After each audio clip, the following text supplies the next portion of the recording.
بتاؤ کہ تم نے شادی کی ہے؟ شادی کر لی الحمدللہ, خلا بھی لے لی. اچھا ہاں, ویری ویری ہیپی.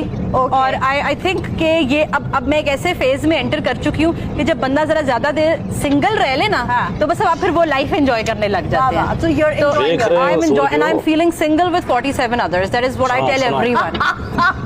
بہت single with 47 others. مطلب بہت سنگل میں 47 others, کیونکہ وہ بھی ویسا ہی محسوس کر رہا ہے. بالکل, ایبسلیوٹلی. اچھا بچے نہیں جی الحمدللہ کوئی نہیں ابھی تک. استغفر اللہ, الفاظ سن رہے ہیں.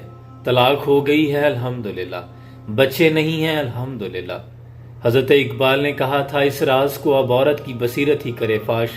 مجبور ہیں معذور ہیں مردان خرد بند, کیا چیز ہے آرائش و قیمت میں زیادہ. آزادی ہے نسواں کہ زمرد کا گلو بند. کہتے ہیں کہ اس فیصلے کو میں عورت پہ چھوڑ دیتا ہوں, وہ خود ہی فیصلہ کرے کہ کیا چیز زیادہ قیمتی ہے, اس کی آزادی قیمتی ہے یا اسلام نے اسے جو حیا کا اور اس کا جو پروٹوکول اور سٹیٹس سیٹ کیا ہے, اس کے گلے میں حیا کا زمرد کا گلو بند ڈالا ہے, وہ زیادہ قیمتی ہے. میں خوب جانتا ہوں یہ زہر ہے وہ کند. نیپولین کی بات یاد آ گئی. اسکرین پہ جو آپ تصویر دیکھ رہے ہیں یہ 86 سال قبل دمشق کی تصویر ہے.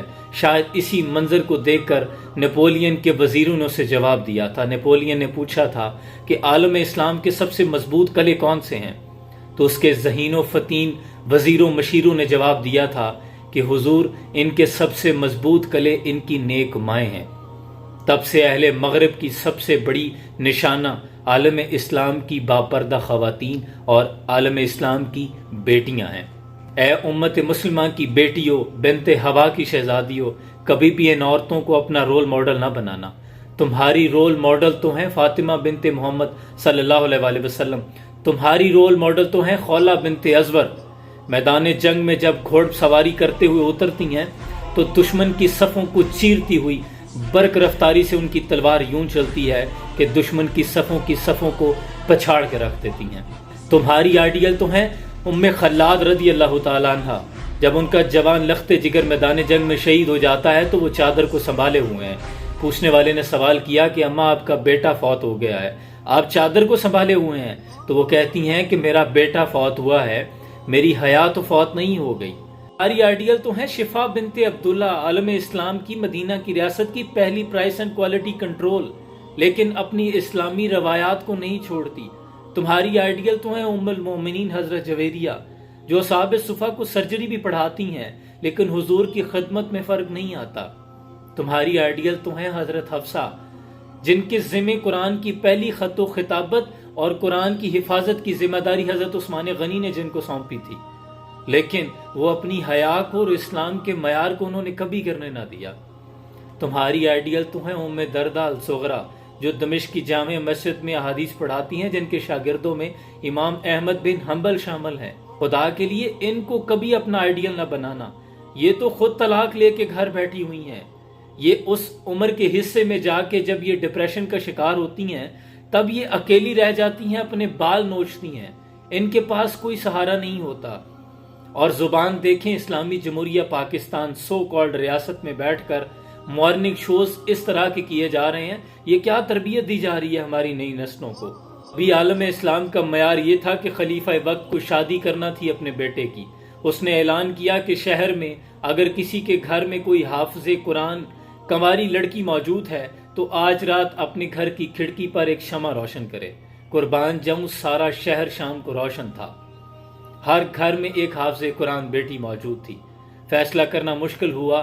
دوبارہ اعلان کیا گیا کہ جو حافظ قرآن کے ساتھ ساتھ موتا امام مالک کی بھی حافظہ ہو وہ چراغ روشن کرے. اس رات بھی شہر کی آدھی کھڑکیاں روشن تھی.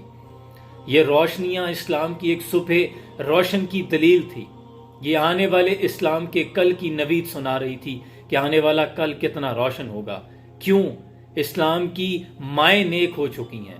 ماؤں کی تربیت ایسی ہو گئی ہے کہ اب ان کے ہاں پیدا صلاح الدین ایوب بھی ہوں گے. ہماری آئیڈیل تو وہ ماں ہے جس نے کئی رشتوں سے انکار کیا. پوچھا کس سے شادی کرنا چاہتی ہو تو کہنے لگی کہ ایسے نوجوان سے جس سے اللہ مجھے ایک ایسا بیٹا عطا کرے جو شاہ سوار بنے, جو بیت المقدس کو آزاد کروائے. تاریخ نے دیکھا پھر ان کے ہاں ایک لڑکا پیدا ہوا جس نے 8 سال کی عمر میں بغداد کی گلیوں میں ایک قصہ سنا کہ ایک اخروٹ کی لکڑی کا ممبر بنایا گیا ہے اور بڑے یہ چاہتا ہے کہ اسے مسجد اقصی میں لگایا جائے، جبکہ مسجد اقصی تب تو عیسائیوں کے قبضے میں تھی، لیکن وہ بچہ جوان ہوتا گیا اور خواب بھی جوان ہوتا گیا۔ پھر اسی لڑکے نے مسجد اقصی کو فتح کیا، بیت المقدس فتح کیا، مسجد اقصی کی زینت بنایا اسی ممبر کو، جسے دنیا آج سلطان صلاح الدین ایوبی کے نام سے جانتی ہے۔ حضرت اقبال کہتے ہیں کہ تعلیم کے تیزاب میں ڈال اس کی خودی کو، ہو جائے ملائم تو جدھر چاہے سے پھیر، اور تاثیر میں اکثیر سے بڑھ کر ہے یہ تیزاب، سونے کا ہمالہ ہو تو مٹی کا ایک ڈھیر۔ یہ جو باتیں کر رہی ہیں نا کہ طلاق ہو گئی الحمدللہ، حضرت اقبال کی بصیرت کو سلام آپ نے پہلے لکھ دیا تھا کہ اہل مغرب کے مطابق جب 2-4 جماعتیں یہ پڑھ لیں گے تو اگر مگر چونکہ چنانچہ یہ خود نکال لیں گے۔ تعویل کا پھندا کوئی سیاد لگا دے، یہ شاخ نشیمن سے اترتا ہے بہت جلد۔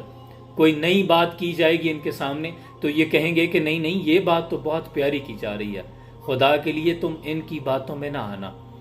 اے امت مسلمہ کی بیٹیوں، تمہارا معیار بہت بلند ہے، اور ریاست پاکستان سے یہ میں کہوں گا کہ خدا کے لیے ہوش کے ناخن لیجئے۔ آپ کے شرازہ بکھر چکا ہے، اس طرح کے شوز پر پابندی عائد کی جائے۔ خیر اگر پابندی نہیں ہوتی تو وہ تمام لوگ جو انہیں دیکھتے ہیں، خدا کے لیے اپنے بچوں پہ نظر رکھیں، ان کی تربیت کی فکر کیجئے، آنے والی نسلوں کی فکر کیجئے۔ یہ بہت بڑے ہتھیار ہیں جو آپ کے بچوں کے ذہنوں پہ مارے جا رہے ہیں۔ آپ ضرورت نہیں ہے کسی کو گھر گھر جا کے تبلیغ دینے کی۔ اب یہ جو موبائل آپ ہاتھ میں پکڑے ہوئے ہیں، یہ سب سے بڑا ہتھ کنڈا ہے۔ ان کے ہتھیار بدلتے ہیں، ارادے وہی رہتے ہیں۔ اللہ کریم امت مسلمہ کی بیٹیوں کو اپنے نصب العین پہ چلنے کی توفیق عطا فرمائے اور استقامت عطا کرے۔